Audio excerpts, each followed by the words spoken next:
अपने जीवन काल में कोई चमत्कार नहीं किया। अंधश्रद्धा, तृष्णा, अहंकार, राग, लोभ, द्वेष से मुक्त होने के लिए 4 आर्य सत्य, त्रिशरण, पंचशील, अष्टांगिक मार्ग व 10 पारमिता का मार्ग दिखाया। ईश्वर की जगह नैतिकता को स्थापित किया। सबके मंगल के लिए धम्म स्थापित किया। वे दुनिया बनाने वाले तथाकथित ईश्वर नहीं थे, मगर ईश्वर से भी अच्छे प्रभावशाली इंसान थे। आज विश्व में भारत का जो भी सम्मान व आदर होता है, उसका श्रेय तथागत गौतम बुद्ध को जाता है। इस महाकारुणिक सम्यक संबुद्ध में ऐसी क्या बात थी जिसके कारण आज भी हम उन्हें नमन करते हैं।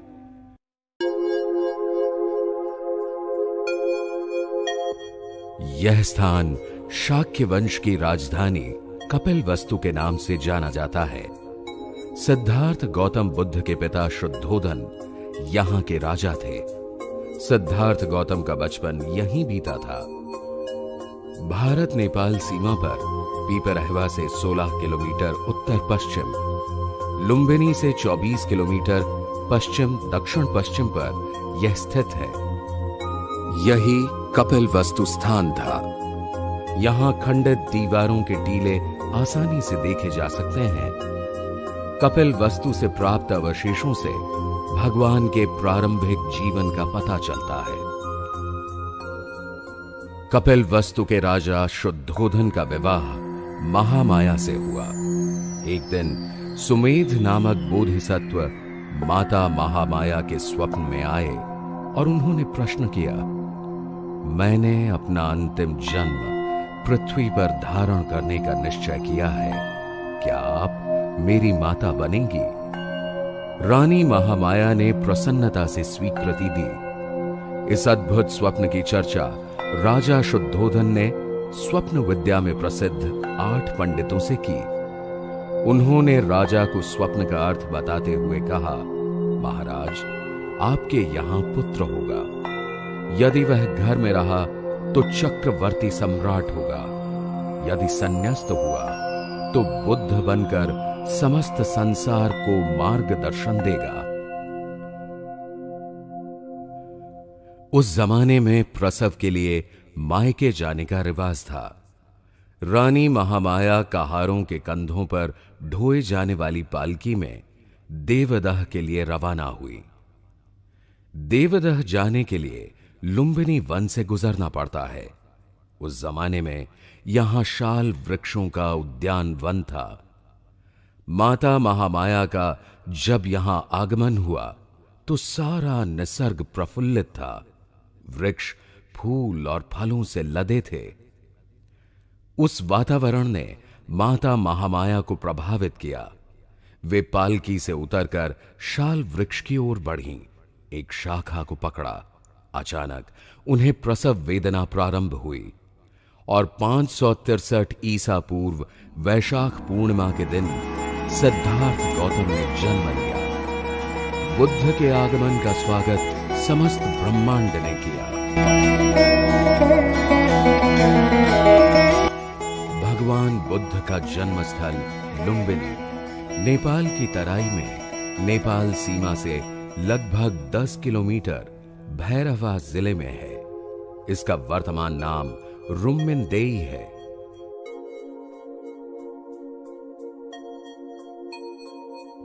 तथागत बुद्ध की याद में सम्राट अशोक ने इस अशोक स्तंभ का निर्माण किया। इसमें लगा पत्थर चुनार का है। इसकी ऊंचाई 24 फुट 3 इंच है। इस पर सम्राट अशोक का अभिलेख खुदा हुआ है। इस स्तंभ के उत्तर पूर्व व दक्षिण पूर्व की ओर ईंटों के ये 2 स्तूप हैं। अशोक स्तंभ की कुछ दूरी पर एक आधुनिक विहार बना है। यह लुम्बिनी की संरक्षक देवी का मंदिर है। इसे रुम्मिन देवी के नाम से जाना जाता है। यह प्रतिमा भगवान बुद्ध के जन्म को दर्शाती है। माता महामाया दाहिने हाथ से पेड़ की शाखा पकड़े हुए हैं। यह तालाब विहार के दक्षिण में है। यह वही तालाब है जहां भगवान की माता ने प्रसव पश्चात स्नान किया था। इस तालाब के उत्तर पूर्व की ओर ईंटों के अनेक खंडहर हैं। यहां पहले कभी छोटे स्तूप हुआ करते थे। इनमें से 6 स्तूप पूर्व से पश्चिम की तरफ एक पंक्ति में हैं। माता महामाया नवजात बालक के साथ कपिलवस्तु आईं। 5वें दिन नामकरण संस्कार करके बालक का नाम सिद्धार्थ रखा गया। सिद्धार्थ अर्थात जिसके सारे अर्थ सिद्ध हो गए, सफल हो गए। गोत्र गौतम होने के कारण जनसाधारण में वे सिद्धार्थ गौतम के नाम से प्रसिद्ध हुए। बालक सिद्धार्थ के जन्म के 7 दिन बाद अचानक माता महामाया गंभीर रूप से बीमार पड़ी और चल बसीं। उसके बाद उनका पालन पोषण महाप्रजापति ने किया। वयस्क होने पर उनका विवाह दंडपाणि नामक शाक्य की पुत्री यशोधरा से हुआ। सिद्धार्थ गौतम व यशोधरा के घर बेटे ने जन्म लिया। उसका नाम राहुल रखा गया। सिद्धार्थ गौतम शाक्य संघ के सदस्य थे। शाक्य राज्य से सटा कोलियों का राज्य था। रोहिणी नदी दोनों राज्यों की विभाजन रेखा थी। नदी के पानी से दोनों राज्यों की खेती में सिंचाई होती थी। जल के हिस्से को लेकर दोनों राज्यों में विवाद खड़ा हुआ था और यह निश्चित हुआ कि युद्ध द्वारा विवाद को निपटाया जाए। युद्ध के निर्णय के लिए शाक्य संघ द्वारा अधिवेशन बुलाया गया। सिद्धार्थ गौतम ने युद्ध का विरोध किया और कहा, दोषी कौन है इसे समझें। सिद्धार्थ गौतम की बात को गहराई से समझे बगैर उन्हें ही बहुमत से दोषी ठहराया गया और दंड के तौर पर उन्हें शाक्य राज्य से निकाल दिया गया। सिद्धार्थ गौतम ने माता पिता व पत्नी यशोधरा से विचार विमर्श कर उनके गृह त्याग के दंड को स्वीकार करने से शाक्यों ने कोलियों से युद्ध करने के प्रस्ताव को स्थगित कर दिया। यही सिद्धार्थ गौतम का महाभिनिष्क्रिमण था। संन्यास्त होने के बाद आचार्य आलार कलाम व उद्दक रामपुत्र द्वारा शिक्षा प्राप्त करने के बावजूद सिद्धार्थ गौतम का आवागमन से छुटकारा नहीं हुआ था। जन्म व मरण से संबंधित अनेक प्रश्नों के उत्तर नहीं मिले थे। इसलिए अब उन्होंने अकेले साधना करने का निश्चय किया। पश्चिम दिशा से आते हुए निरंजना नदी पार करके वे धान के खेतों से ढुंगेश्वरी पर्वत तक पहुंचे। इसे उस जमाने में दंगश्री पर्वत कहा जाता था। यहां की गुफा में वे रागातीत अवस्था प्राप्त करने के लिए घने जंगल में एकांत में शरीर पीड़न तप करने लगे। उनके 5 अन्य साथी वहीं पर अलग साधना करते थे। आत्मपीड़न तप करते वक्त सिद्धार्थ गौतम ने शरीर को अत्यधिक कष्ट दिए। कई दिनों तक भोजन से विरक्त रहे। इसके कारण वे और उनके 5 सन्यासी साथी कृशकाय दुर्बल हो गए। शरीर क्षीण होने व दुर्बलता के कारण हड्डियां झलकने लगी।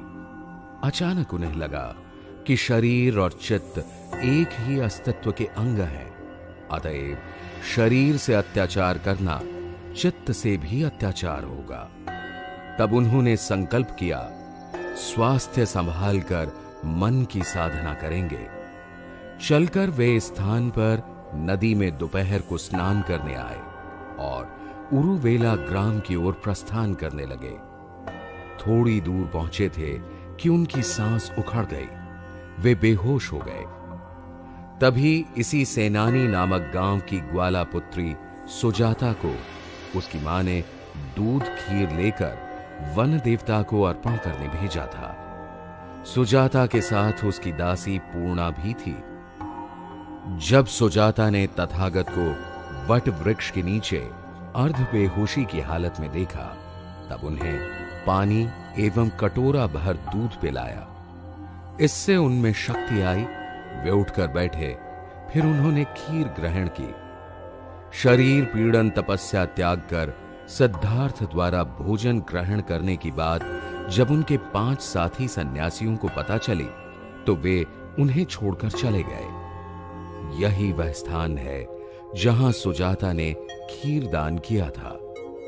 सुजाता बकरौर ग्राम के श्रेष्ठी की पुत्री थी। यहां भगवान की दुर्बल काया की मूर्ति स्थापित है। वैसे ही सुजाता के साथ पूर्णा नामक दासी रहती थी, उसकी भी यहां मूर्ति स्थापित की गई है। सुजाता कुटी से थोड़ी दूर नदी किनारे ये बुद्ध विहार है। यह वह स्थान है जहां सिद्धार्थ गौतम ने सुजाता द्वारा दी गई खीर ग्रहण कर भावी बुद्धत्व की परीक्षा के लिए थाली नदी में प्रवाहित की थी।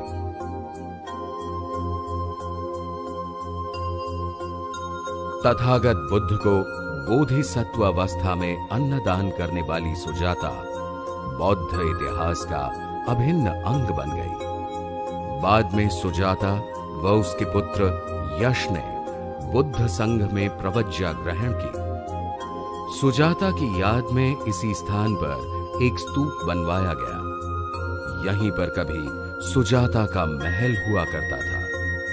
चीनी बौद्ध यात्रियों ने इस स्थान का उल्लेख गंधवस्ती स्तूप के नाम से किया है।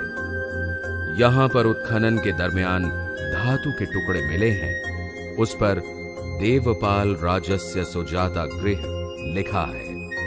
इससे सिद्ध होता है कि यह स्तूप देवपाल राजा के शासनकाल में बनाया गया था। बोधगया के पास फाल्गु नदी की सहायक उपनदी को निरंजना नदी कहा जाता है। यह बौद्ध साहित्य में प्रसिद्ध नदी है। इसका उद्गम हजारीबाग जिले में सिमेरिया के समीप है। इस नदी के पश्चिम में बोधगया स्थित है। प्राचीन भारत की मूल निवासी नाग जाति इसके किनारे बसी थी। क्षोत्रिक नामक घसियारा नदी किनारे जब पहली बार सिद्धार्थ गौतम को मिला तो वह उनसे बड़े गहरे लगाव का अनुभव करने लगा। इतना प्रसन्न व्यक्तित्व उसने पहले देखा नहीं था। अपनी प्रसन्नता जाहिर करने के लिए उसने सिद्धार्थ को उपहार देने की इच्छा की। सिद्धार्थ गौतम ने काटे हुए कुश घास के ढेर की ओर संकेत किया और कहा, यह घास नरम है और अगर तुम मुझे दोगे तो मैं ध्यान के लिए आसन बनाऊंगा। सिद्धार्थ ने दोनों हाथ पसार कर क्षोत्रिक का उपहार इसी स्थल पर ग्रहण किया था। तथागत व क्षोत्रिक की याद में यह कुशा घास विहार निर्मित किया गया है। निरंजना नदी पार करने के बाद बकरौर ग्राम के पास छोटे चबूतरे पर यह स्थान है। इस स्थान से सिद्धार्थ गौतम ने ध्यान साधना के लिए उरुवेला की ओर प्रस्थान किया। सिद्धार्थ गौतम की बुद्धत्व प्राप्ति के बाद क्षोत्रिक घसियारा संघ में सम्मिलित हो गया। यहां आकर वे पीपल अर्थात बोधि वृक्ष के नीचे पद्मासन लगाकर बैठ गए। तब तक संध्या हो चुकी थी। पहले शरीर और चित्त के ध्यान के प्रयोग करने के कारण सिद्धार्थ गौतम का चित्त, शरीर व श्वसन एकाकार हो गए। सजगता के दीर्घ अभ्यास के कारण चित्त सूक्ष्म व केंद्रीभूत हो गया था। गहन समाधि अवस्था का अनुभव उन्हें पहले से था। अब वे परम समाधि की गहराई में उतरे। उन्होंने देखा कि जिसका निर्माण होता है वह नष्ट होता है। कैसे प्राणी जन्म व मृत्यु की श्रृंखला से गुजरता है। जीवन कैसे सागर की लहरों जैसा है। लहरें उठती हैं, गिरती हैं, मगर सागर का न जन्म होता है न मृत्यु होती है। सिद्धार्थ गौतम ने जन्म मरण के पार की अनुभूति का साक्षात्कार किया।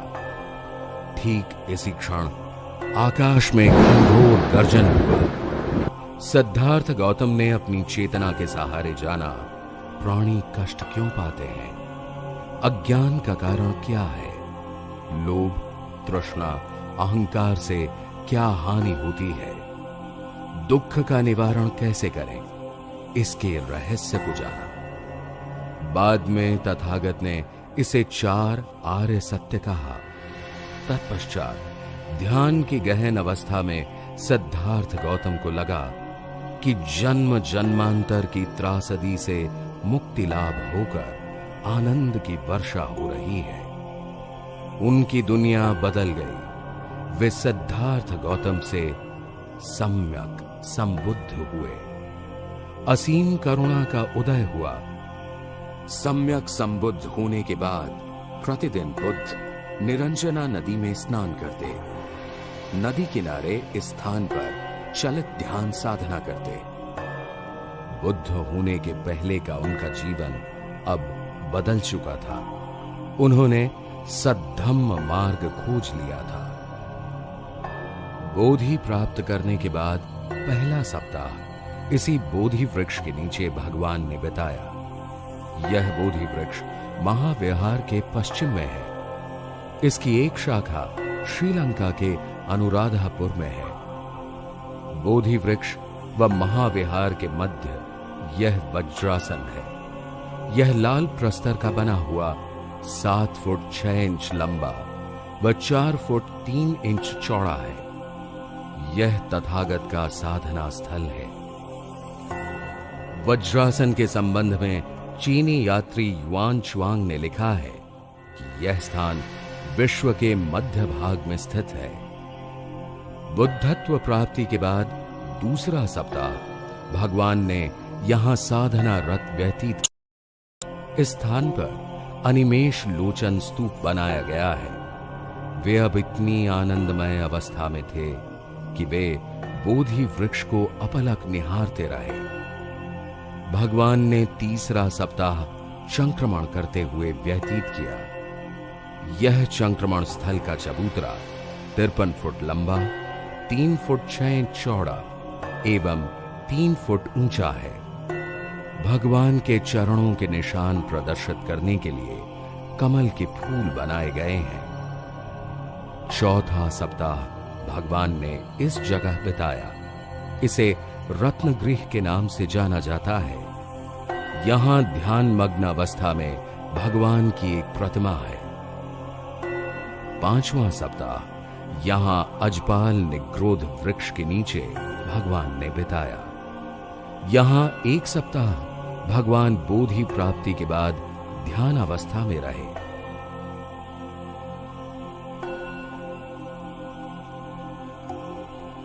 छठा सप्ताह भगवान ने मुचलिंद झील के निकट मुचलिंद वृक्ष की छांव में व्यतीत किया। इतिहास ये कहता है कि मार द्वारा तूफान व वर्षा से उनकी समाधि में व्यवधान डालने पर झील के तल में रहने वाले नागराज ने भगवान पर 7 वनों की छाया कर दी। परंतु सत्य यह है कि वहां बसने वाली तत्कालीन नाग जाति के लोगों ने भगवान को संपूर्ण सहयोग दिया था। वो उनके धम्म को समर्पित हुए थे। ठीक 42 दिन के बाद 7वां व अंतिम सप्ताह यहां भगवान ने व्यतीत किया। इसे राजायतन वृक्ष कहते हैं। आप जिस वृक्ष को देख रहे हैं, यह वृक्ष 60 वर्ष पूर्व बर्मा से लाया गया था। इसी स्थान पर उत्कल अर्थात उड़ीसा के रहने वाले 2 व्यापारी तपस्सु व भल्लिक को बुद्ध व धम्म की शरण भगवान ने दी। इन उपासकों ने भगवान को मधुपिंडक का भोजन दिया था। वे बुद्ध के पहले उपासक शिष्य थे। चक्रवर्ती सम्राट अशोक ने भगवान बुद्ध की देशना से प्रभावित होकर यहां महाविहार और मुचलिंद झील के मध्य स्तंभ स्थापित करवाया था। अत्यंत प्राचीन काल से इस महाबोधि महाविहार का स्वरूप इसी तरह बचा हुआ है। यह महाविहार 170 फुट ऊंचा व आधार में 50 फुट चौड़ा है। इसका आकार पिरामिड की तरह है। विहार के गर्भगृह के लिए रोशनी का झरोखा है। विहार नीली ईंटों का बना है, उन पर लेप किया गया है। मुख्य प्रवेश द्वार के दोनों आलों में बुद्ध प्रतिमाएं हैं। गर्भगृह में भगवान की भूमि स्पर्श मुद्रा की मूर्ति स्थापित है। भगवान की शांत व करुणामय छवि के दर्शन के लिए विश्व भर के बौद्ध यहां आते हैं। दंगश्री पर्वत पर शरीर पीड़न तप निरंजना नदी के किनारे बेहोशी की अवस्था में सुजाता द्वारा खीर का दान, ये वही स्थान है जहां कभी बुद्ध भ्रमण किया करते थे। यहीं से हम देख रहे हैं संबोधि प्राप्ति की सिद्धार्थ गौतम की यात्रा। अब सिद्धार्थ गौतम सम्यक संबुद्ध है।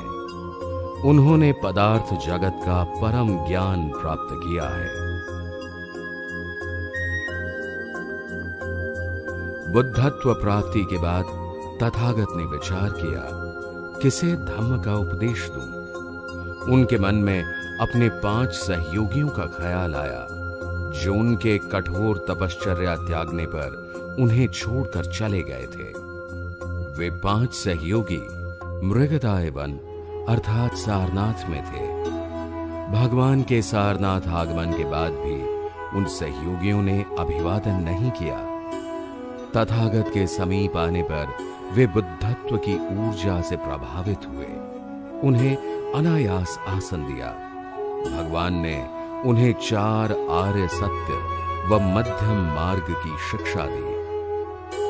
जीवन में किसी भी प्रकार की अति से बचने की व दुख के कारण को जानने की सलाह दी। इस प्रकार सारनाथ के इसी स्थान पर विश्व पथ प्रदर्शक तथागत बुद्ध ने धम्म चक्र प्रवर्तन किया। प्रकृति का अद्भुत संयोग कि 24 नवंबर 1956 को बोधिसत्व डॉक्टर बाबा साहब आम्बेडकर ने इसी स्थान पर अपना अंतिम प्रवचन दिया है। प्रवचन में बाबा ने धम्म प्रसार तेजी से करने को कहा। शील का पालन, ध्यान की साधना व प्रज्ञा का विकास बौद्ध धम्म द्वारा संभव है। यह विश्व की उत्कृष्ट शिक्षा प्रणाली है। शील के पालन में हमें चित्त और शरीर को नियंत्रित कर 5 इंद्रियों की रखवाली करनी पड़ती है।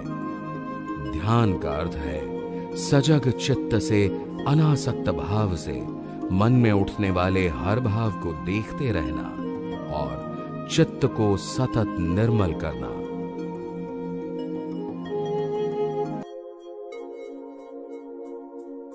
मूलगंध कुटी प्रायः भगवान बुद्ध के निवास स्थान को बोला जाता है। यहां पर भगवान बुद्ध ने धम्म चक्र प्रवर्तन पश्चात समय व्यतीत किया था। मूलगंध कुटी के पश्चिम की ओर सम्राट अशोक कालीन प्रस्तर अशोक स्तंभ है।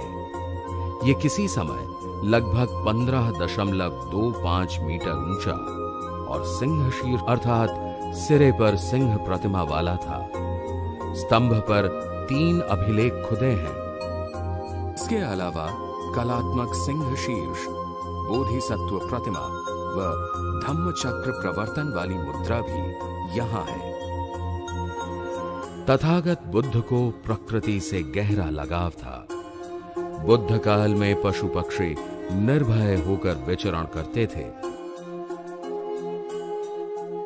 एक बार बुद्ध को वानरों ने मधु भेंट दी थी।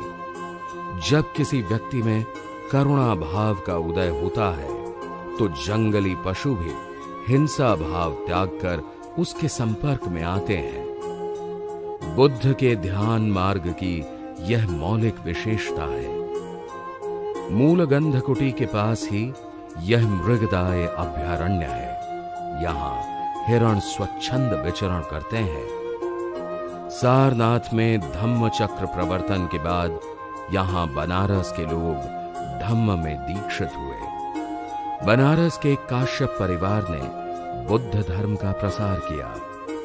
बनारस बौद्ध प्रसार का प्रमुख केंद्र है। बनारस में जहां जहां भगवान बुद्ध ने धम्म देशना दी, वहां वहां बुद्ध स्मारक बनाए गए हैं। पटना से लगभग 100 किलोमीटर दक्षिण पूर्व में यह बौद्ध तीर्थ स्थल है। इसे राजगीर के नाम से जाना जाता है। प्राचीन काल में यह भारत के प्रसिद्ध 16 जनपदों में से एक था। तब इसे राजगृह के नाम से पहचाना जाता था। यहां पारंपरिक रूप से मुख्य पहाड़ियां 5 हैं। यहां मगध वंश का शासन था। राजा बिंबिसार यहां के शक्तिशाली बौद्ध राजा थे। भगवान बुद्ध ने अनेक बार यहां महत्वपूर्ण प्रवचन दिए। सारिपुत्र व मोग्गलायन इसी क्षेत्र के रहने वाले थे। राज परिवार चिकित्सक जीवक ने आम्रवन बुद्ध को भेंट किया था। भगवान के चचेरे भाई देवदत्त के भगवान पर घातक हमलों का स्थान भी यही है। यहीं पर प्रथम बौद्ध संगीति हुई थी। देवदत्त के बहकाने पर राजा बिंबिसार के पुत्र अजातशत्रु ने उन्हें बंदी बना दिया। यह वह स्थान है जहां राजा बिंबिसार को कारागृह में रखा गया था। राजा बिंबिसार को भगवान बुद्ध चाहते थे। वे उनके बचपन के मित्र थे। राजा बिंबिसार ने ही वेणुवन का निर्माण भगवान के विहार के लिए किया। एक नाई द्वारा अजातशत्रु ने पिता बिंबिसार को मरवाया। राजा बिंबिसार ने प्रसन्नतापूर्वक मृत्यु का स्वीकार किया। उसके बाद अजातशत्रु को भी उसके पुत्र उदय ने मारा। तत्पश्चात उदय के पुत्र महामुंड ने उदय को मारा। पितृहत्या का पाप इसी जन्म में सबने भोगा। लिच्छवियों ने जब भगवान को प्रवचन के लिए आमंत्रित किया तो भगवान को कष्ट न हो, इसलिए राजगृह से गंगा तट की सड़क का निर्माण राजा बिंबिसार ने किया। अब इस पथ को बिंबिसार मार्ग के नाम से जाना जाता है। तथागत के चचेरे भाई देवदत्त में भिक्षु बनते वक्त सिद्धार्थ गौतम जैसी प्रतिष्ठा पाने की लालसा थी। अपनी महत्वाकांक्षा में असफल होने पर उसके हृदय में घृणा व तिरस्कार ने जन्म लिया।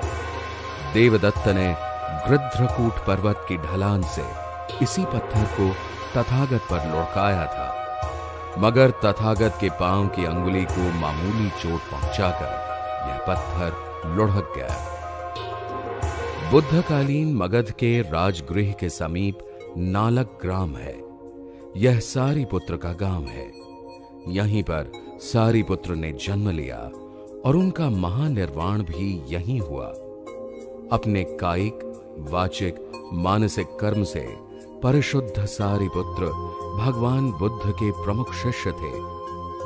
महाप्रज्ञा में अधिष्ठित सारिपुत्र ने भगवान बुद्ध के धम्म का प्रचार किया। तथागत बुद्ध के जीवन काल में ही सारिपुत्र का कार्तिक पूर्णिमा को परिनिर्वाण हुआ।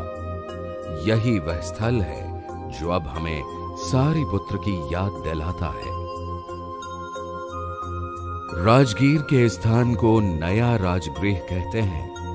चीनी यात्री फाहियान के अनुसार राजा अजातशत्रु ने इसका निर्माण कराया था। वर्तमान में इसके भग्नावशेष देखने को मिलते हैं। सरस्वती नदी के पार पश्चिम में यह एक ऊंचा टीला है। सम्राट अशोक ने यहां स्मारक बनवाया था। पश्चिमी भाग की 3 मीटर तक खुदाई करने पर यहां मौर्य शैली की ईंटें व लघु स्तूप मिले हैं। राजगीर के वैभार पहाड़ी की तलहटी में गर्म जल का यह तालाब है। इसे करंड ताल कहते हैं। राजा बिंबिसार ने इस स्थल को भगवान बुद्ध को भेंट किया था। इसे वेणुवन विहार कहते हैं। यहां खुदाई में एक कक्ष की नींव व 9 स्तूपों के आधार प्राप्त हुए थे। यहां बुद्ध काल में छोटा उद्यान था। वैभार पहाड़ी की पूर्वी ढलान पर यह स्थान स्थित है। इसे पीपल गुहा कहते हैं। यहां भगवान बुद्ध के प्रमुख शिष्य महाकाश्यप निवास करते थे। वे प्रथम संगीति के अध्यक्ष थे। सप्तकर्णी गुफाओं के सामने की इस जगह पर प्रथम धम्म संगीति हुई थी। यह 3 महीने तक चली। 500 वरिष्ठ भिक्षु इसमें सहभागी थे। इसका आकार लगभग 36.5 मीटर लंबा व पूर्व की ओर 10.3 मीटर चौड़ा है। इस स्थान पर धम्म, विनय संबंधी वचन व त्रिपिटक का संकलन हुआ। गृध्रकूट की ओर आने पर छटागिरी पहाड़ी के आधार की ओर यह जीवक आम्र वन विहार है। राजा बिंबिसार के राज चिकित्सक ने यह आम्र वन बुद्ध संघ को दिया था। यहीं पर एक विहार का निर्माण हुआ था। अब यहां उपकक्षों की नींवें और 4 दीवारी दिखाई देती है। भगवान बुद्ध के प्रति अपनी असीम श्रद्धा व्यक्त करने के लिए राजगीर की पहाड़ी पर जापान द्वारा निर्मित भव्य शांति स्तूप है। इस आधुनिक बौद्ध विहार में जापानी व भारतीय बौद्ध कला का संगम व समन्वय प्रस्तुत किया गया है। विहार का प्रवेश द्वार प्राचीन राजगीर के बौद्ध वैभव व शिल्प कला की याद दिलाता है। वैभार पहाड़ी के दक्षिणी कोने पर स्थित इन गुफाओं को सोन भंडार गुफाएं कहा जाता है। कहा जाता है यहां पर मगध राज्य का स्वर्ण तथा राजकोष कड़ी सुरक्षा में रखा जाता था। मुख्य मार्ग से दक्षिण की ओर 1 किलोमीटर चलने पर 4 दीवारी में ईंटों का यह प्राचीन भवन दिखाई देता है। इसे मनिहार मठ कहते हैं। यह बुद्ध काल में भिक्षु निवास था। यह नाग जाति के लोगों का पूजा स्थल था। उत्खनन के दरमियान यहां अनेक प्रतिमाएं प्राप्त हुई हैं। 8 जनपदों के अर्थात अट्ठकुल के संयुक्त वज्जी गणसंघ की राजधानी वैशाली थी। वैशाली का राजधानी स्थल 3 परतों की दीवारों से घिरा था।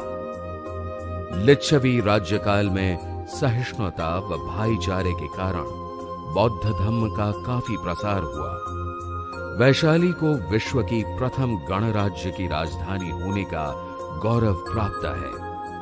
वैशाली भगवान बुद्ध की प्रिय नगरी थी। राजगृह जाते या लौटते समय भगवान बुद्ध यहीं रुकते थे। यहां की कुटागार शाला में उन्होंने अनेक उपदेश दिए। यहां बहुपुत्र चैत्य, चौपाल चैत्य व महावन कुटागार शाला में वे निवास करते थे।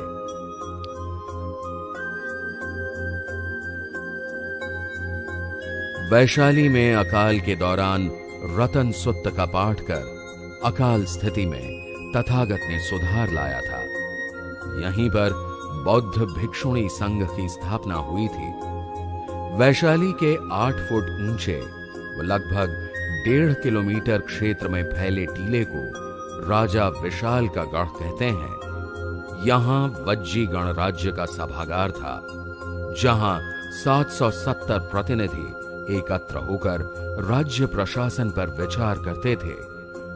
टीले के लगभग 3.5 किलोमीटर उत्तर पश्चिम में यह अशोक स्तंभ स्थित है।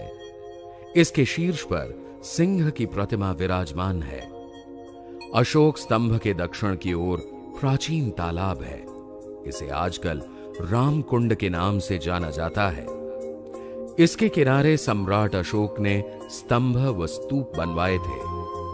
राजा विशालगढ़ के टीले से 2.5 किलोमीटर पर यह स्तूप है। इसका व्यास 25 फुट था। इसे लिच्छवी स्तूप कहते हैं।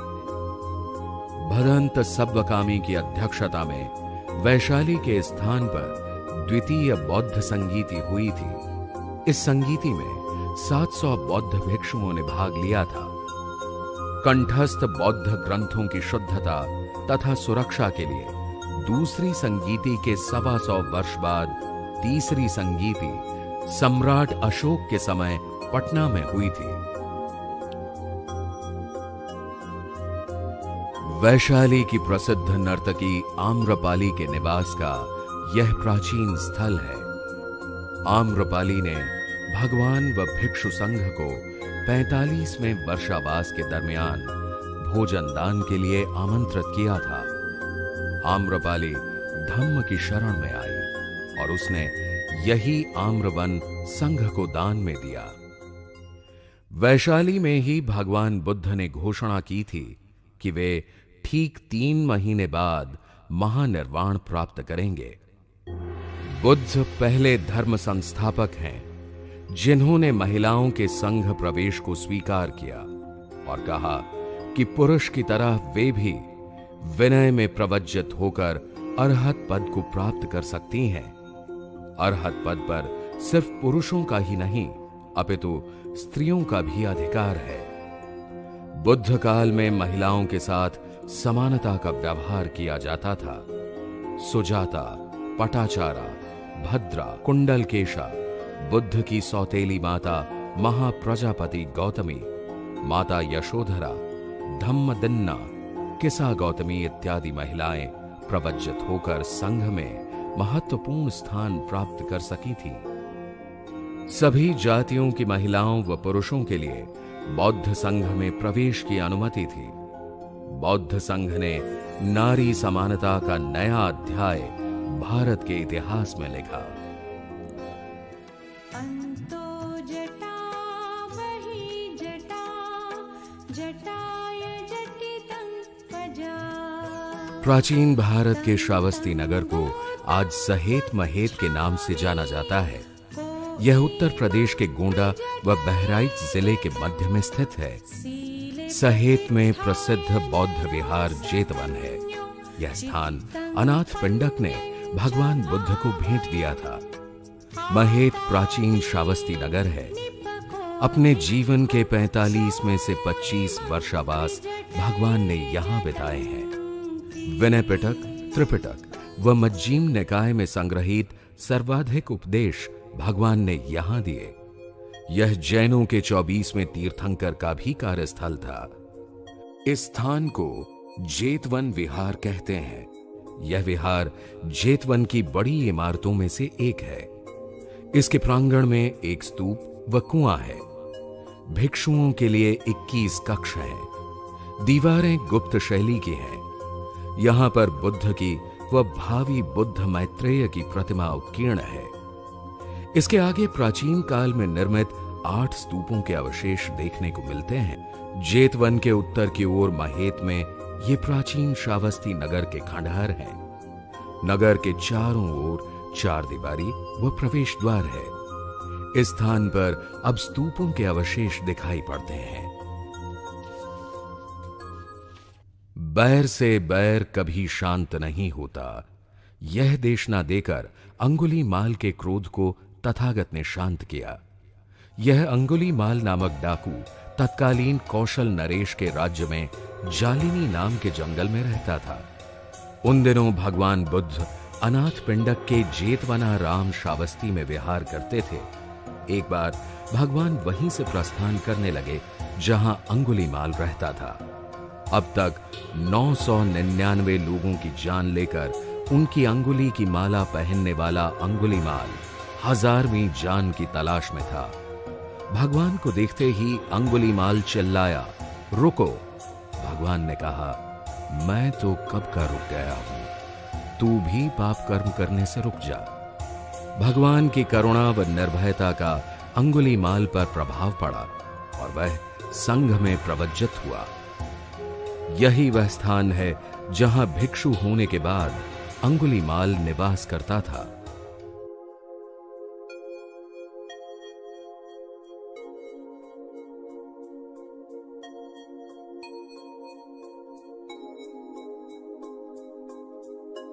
उत्तर प्रदेश के फर्रुखाबाद जिले का ये छोटा गांव संकिस्सा गांव के नाम से जाना जाता है। बुद्ध काल में संकिस्सा का नाम सांकास्य था। सम्राट अशोक ने भगवान बुद्ध की याद में यहां स्मारक बनवाया था। चीनी यात्री फाहियान ने यहां अनेक स्तूप व विहार देखे थे। यहां उच्च कोटि की शिल्प कला से निर्मित एक विहार था। 7वीं शताब्दी तक यह स्थान बौद्ध धम्म प्रसार के दृष्टिकोण से महत्वपूर्ण था। यहां से प्राप्त मूर्तियां, सीलें, मणिका व सिक्के लखनऊ व कलकत्ता के राज्य संग्रहालयों में सुरक्षित हैं।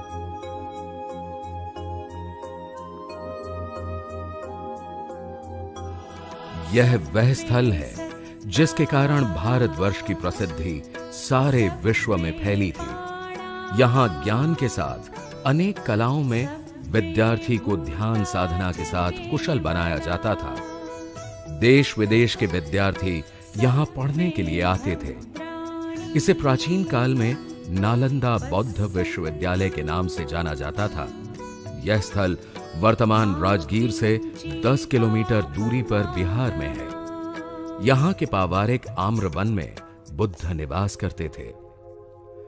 यहां के विद्यार्थी व अध्यापक विश्व प्रसिद्ध थे। वजह ज्ञान के सूक्ष्म तत्व, गूढ़तम रहस्य व मानव जीवन की समस्याओं का समाधान खोजने के लिए बना व्यावहारिक अभ्यासक्रम। प्रसिद्ध महायान विद्वान नागार्जुन यहां के प्रमुख आचार्य रहे हैं। उस जमाने में अन्य जगह पर सिर्फ ऊंची जाति वालों को शिक्षा मिलती थी। नालंदा बौद्ध विश्वविद्यालय ने सभी जातियों के लिए शिक्षा के द्वार खुले किए थे। यह जो अवशेष है, यहां कभी 6 मंजिला अध्ययन अध्यापन कक्ष थे। कन्नौज के राजा हर्षवर्धन का संरक्षण नालंदा को प्राप्त था। चीन के युवान श्वांग ने यहीं शिक्षा ग्रहण की थी। अब नालंदा के खंडहर दक्षिण से उत्तर की ओर फैले हैं। विहारों की संख्या 11 है। ये सभी भवन प्राकृतिक प्रकाश से आलोकित रहते थे।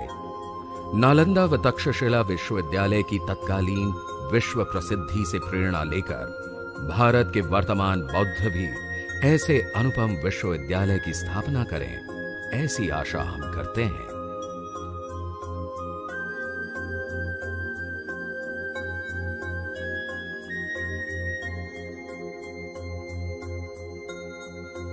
भगवान के जीवन काल में कौशांबी भारतवर्ष के महत्वपूर्ण नगरों में से एक था। यह वत्स राज्य की राजधानी थी। यमुना नदी के तट पर होने के कारण इसका व्यापारिक महत्व था। कौशांबी में भगवान बुद्ध का अनेक बार आगमन हुआ। यहां कुक्कुटाराम, पावारिकाराम आदि प्रसिद्ध विहार थे। यहां सम्राट अशोक ने अपने लेखों को उत्कीर्ण करवाया था। प्राचीन काल में इसका घेरा 6 किलोमीटर था। यहां के उत्खनन में अब तक महत्वपूर्ण मूर्तियां, कलाकृतियां, स्तंभ, सिक्के प्राप्त हुए हैं, जो इलाहाबाद म्यूजियम में संग्रहीत हैं।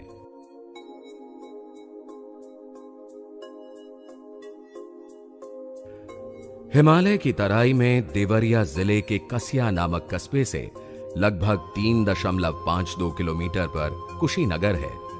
यहीं भगवान बुद्ध का पूर्ण सजग व सचेतन अवस्था में महानिर्वाण हुआ था। भगवान अब 80 वर्ष की परिपक्व अवस्था तक पहुंचे थे। उस अवस्था में भी वे भिक्षाटन व धम्म प्रसार के लिए जाते थे। वैशाली के चापाल चैत्य में अपने महापरिनिर्वाण की भविष्यवाणी भगवान ने की थी। अब 3 महीने पश्चात हिरण्यवती नदी के दूसरे तट पर कुशीनगर के मल्लों के शालवन में तथागत ने निर्वाण अर्थात देह त्याग की इच्छा जाहिर की और आनंद को आवश्यक प्रबंध के निर्देश दिए। कुशीनगर आगमन के बाद 2 शाल वृक्षों के नीचे मंचक पर वे सिंह शैया में दाहिने करवट लेट गए। उनके शरीर की अंत्येष्टि के बारे में आनंद ने पूछने पर शरीर की ज्यादा चिंता करने की बजाय सत्य के लिए प्रयत्न करने की बात कही तथा गंध युक्त काष्ठ चिता में शरीर को अग्नि देने के पश्चात अस्थि पर स्तूप बनाने की प्रथा के बारे में जानकारी दी। अपने ही मृत्यु संस्कार के लिए शांत स्वर में निर्देश देते हुए तथागत को देखकर आनंद दूर जाकर फूट फूट कर रोने लगे। आनंद की मानसिक अवस्था जानकर तथागत ने उन्हें भिक्षु द्वारा वापस बुलाया और कहा, शोक मत करो। जिसका निर्माण होता है वह नष्ट होता है। शरीर को नष्ट होना ही है। आनंद, कुशीनगर के मल्लों से जाकर कहो, आज तथागत का परिनिर्वाण होगा। कुशीनगर के मल्ल नागरिक किसी अधिवेशन के लिए सभागार में थे। वहां पर आनंद ने भगवान के महानिर्वाण की जानकारी दी। बताया कि भगवान आज रात्रि के अंतिम प्रहर में निर्वाण प्राप्त करेंगे। ये सुनते ही मल्ल नागरिक महिलाएं अत्यंत दुखित हुईं। वे विलाप करने लगे। दुखी मन से बुद्ध के दर्शन के लिए मल्ल जन समूह मार्गस्थ हुआ। सभी बारी बारी से उनके दर्शन करने लगे।